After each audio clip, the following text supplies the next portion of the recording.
Child being hurt or even killed by a gun is just too many, but the data shows the problem is only getting worse across the U.S. and right here in Arizona.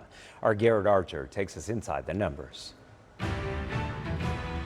According to the Centers for Disease Control and Prevention, the per capita rate of firearm deaths among children and adolescents has nearly doubled since 2012. Back then, the rate was under 2 per 100,000, and in 2022, it sat at 3.5 per 100,000, an increase of 94%. So here in Arizona, the trend line here is nearly identical.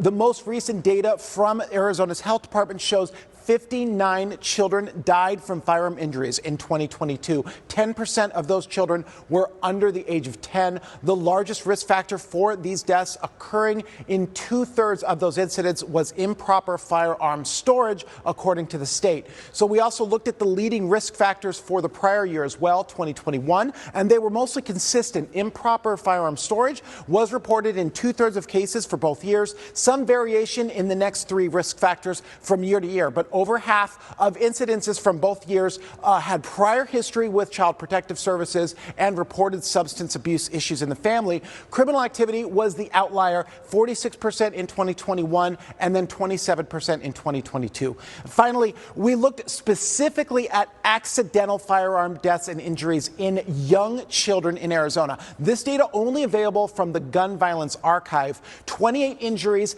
and 11 deaths since 2014. Never more than 6 incidents reported in any given year, with thankfully no firearm deaths reported since 2022. With a look inside the numbers, I'm Garrett Archer, ABC 15, Arizona.